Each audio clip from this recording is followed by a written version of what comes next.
Salve as pretas e aos pretos, quem fala é Verônica. Este é o terceiro episódio da 7ª temporada do Letras Pretas, um programa em que falamos sobre cultura, política e literatura, sempre em diálogo com a obra e o pensamento de mulheres negras. Esse programa nasceu do projeto Letras Pretas, que tem como objetivo estudar a produção intelectual e cultural de mulheres negras. O projeto é coordenado pelo professor Henrique Marques Amin e pelas alunas Amanda Lourenço e por mim, Verônica Silva. Também participam do programa de rádio as alunas Ana Beatriz Santos, Milena Brandão e Morgana Albuquerque. Quinzenalmente, publicamos resenhas e ensaios no nosso blog no endereço letraspretas.com.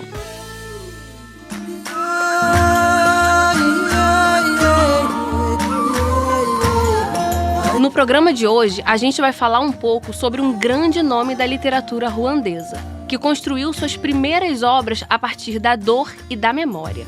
Obras que a consagraram no universo literário. Falo de Scholastic Mukasonga, que entrou no meio literário brasileiro em 2017, através da Festa Literária Internacional de Paraty. A mesa da qual Scholastic fazia parte trazia a perspectiva da voz feminina sobre guerras e sobrevivências. Mas por que a guerra? Conta aí pra gente, Beatriz, como é que isso acontece? Primeiro tenho que contextualizar, né? Até pra gente entender como aconteceu a guerra que, como a Verônica disse, atravessa os livros de estreia de Scholastic e ressurge em suas obras posteriores. Então, bora lá! Ruanda é um país formado por diferentes etnias. Os Hutus representavam 90% da população e os Tutsis apenas 9%. Essas duas etnias viviam em conflitos desde o século XVIII, momento de formação do Reino de Ruanda e período no qual os Tutsis ocuparam altos cargos no governo e formaram a elite econômica. Todo esse conflito piora no período que a colonização europeia chega em Ruanda, que primeiro ficou sob o domínio alemão e depois belga. Mas por que piora, Amanda? Gente, é simples. Piora porque no período colonial, o colonizador da vez usou os conflitos já existentes entre as duas etnias ao seu favor. Os Tutsis eram minoria, vocês lembram? Eles tiveram alguns privilégios, até porque é muito mais fácil oferecer certos privilégios a uma minoria em termos quantitativos, concordam? Eles faziam parte, por exemplo, da administração da colônia. E daí, quando os belgas chegaram ao poder, os Tutsis continuaram sendo favorecidos. Favorecimento que se baseava também no racismo científico, que estava em alta naquele período e que defendia uma superioridade natural entre os indivíduos de acordo com a pele e os traços. E aí todo mundo sabe que o alto escalão da superioridade era o sujeito branco de traços finos. Esse clima ficou ainda mais tenso quando, em 1930, a etnia de cada pessoa passou a constar nos documentos. E, gente, é fato que havia uma tensão grande do outro lado. Os Hutus não estavam aceitando tudo de maneira passiva. Eles estavam lutando por um governo democrático e comandado por eles, já que eram a maioria. Os Hutus chegaram ao poder em Ruanda no início dos anos de 1960, cheios de ressentimentos pelos anos de menosprezo. Agora, diz pra gente, Morgana, onde está Scholastic Mukasonga nessa história toda? Primeiro de tudo, Scholastic pertence à etnia Tutsi e nasceu em 1956, em meio à transição do governo. Isso porque, em 1959, Ruanda deixou de ser colônia europeia e passou a ser governada pelos Hutus. Nesse cenário, os Tutsis sofreram muitos ataques, o que levou uma parcela da população a se exilar. Outros grupos, incluindo a família de Scholastic, foi deportada para Bugesera, lugar que era, nas palavras dela, abre aspas, uma região para onde o rei enviava as pessoas que caíam em desgraça, uma região onde praticamente não chove, uma savana seca onde vivem grandes animais como leões, elefantes e ainda por cima tinha aquela mosca tsetse, que dá a doença do sono, e os raros habitantes locais que morriam dessa doença. Fecha aspas.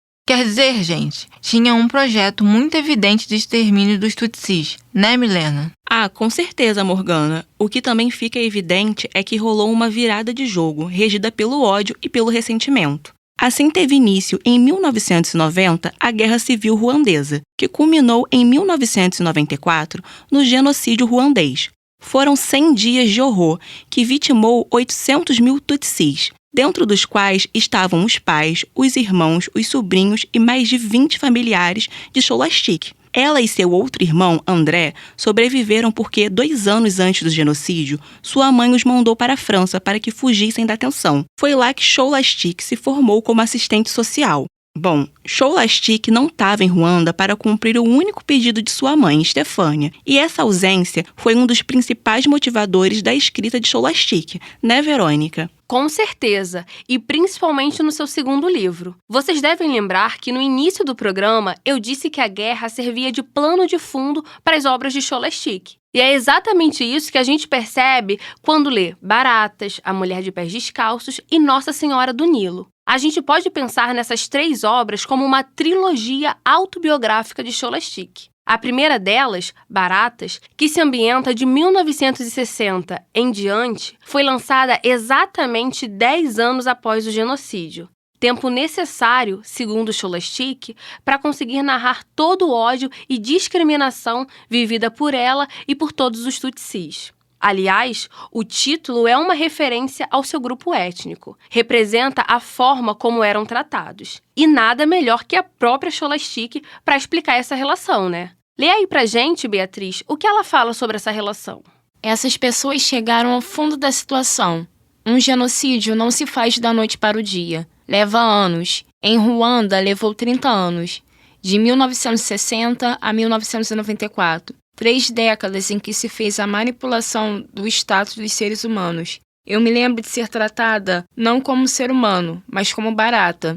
Os Tutsis foram tão condicionados nesse pensamento que eles próprios passaram a se enxergar como baratas. Eu mesma, quando mais nova, me olhei no espelho e não me reconheci como ser humano. E com essa circunstância, vinha também uma aceitação de que talvez devêssemos ser erradicados. O que surpreendeu algumas pessoas foi o fato de que em 1994, muitos Tutsis não lutaram, pareciam haver aceitado e até mesmo esperarem a própria morte, porque foram condicionados a isso por 30 anos. Nossa, que pesado, hein, Beatriz? E no seu segundo livro, publicado em 2008, A Mulher de Pés Descalços, Scholastic continua contando essas durezas.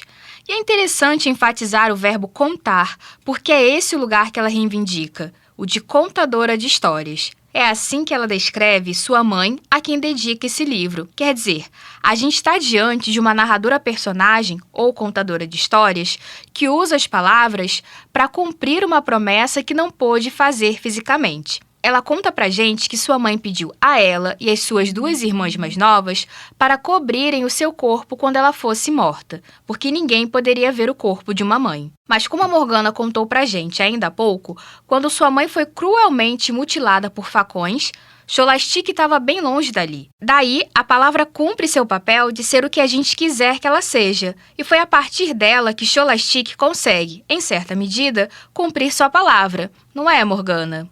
Sim, isso mesmo. Por isso vou ler aqui o parágrafo que fecha o prefácio do livro. Abre aspas. Mãezinha, eu não estava lá para cobrir seu corpo. E tenho apenas palavras. Palavras de uma língua que você não entendia, para realizar aquilo que você me pediu. E estou sozinha, com minhas pobres palavras e com minhas frases, na página do caderno, tecendo e retecendo a mortalha do seu corpo ausente. Fecha aspas. Gente, tem como não se emocionar? E é só o início de grandes emoções, porque nesse livro, além das dores das perseguições e mortes, nossa contadora de histórias narra as suas memórias cheias de afeto com sua mãe e com sua família. Ela eterniza no livro a grandiosidade dessa figura feminina que viveu a vida sendo movida por uma única ideia: salvar seus filhos, como a narradora confessa para a gente. Scholastic eterniza costumes de seu povo que aprendeu e ouviu da boca de sua mãe sua inspiração maior na arte de contar. Imaginem que Scholastic, como uma das poucas sobreviventes tutsis, encontrou na escrita, na palavra, uma forma de fincar no mundo os costumes religiosos e sociais de seu povo. A palavra foi uma forma de projetar literária e mundialmente o rosto de sua mãe, Stefânia, para que a gente não se esqueça o que um conflito político, étnico e social pode gerar. É uma obra grandiosa demais. Não é à toa que no mesmo ano de publicação, Scholastic recebeu o prêmio Seligman contra o racismo. O outro livro que faz parte do que a gente está chamando de trilogia autobiográfica é o romance Nossa Senhora do Nilo, seu 4º livro. publicado em 2012 e que nesse mesmo ano foi vencedor do Grande Prêmio francês Renaudot.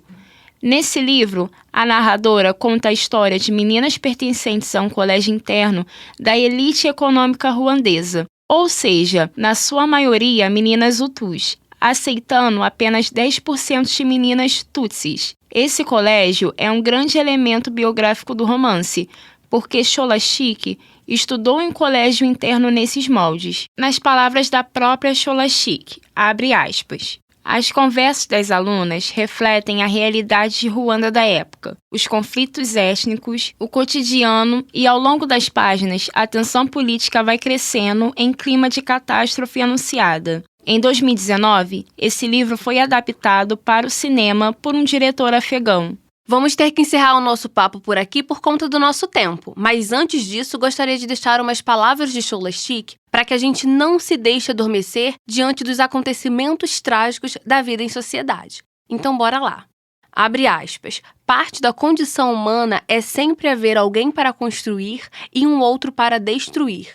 Eu escrevo sobre coisas trágicas e terríveis, mas são essas coisas que também podem servir para acordar as pessoas quando elas estão quase dormindo, achando que está tudo bem. Bom, agora sim vamos deixar as nossas palavras finais. É isso, pessoal. Leiam Scholastic e até o próximo programa.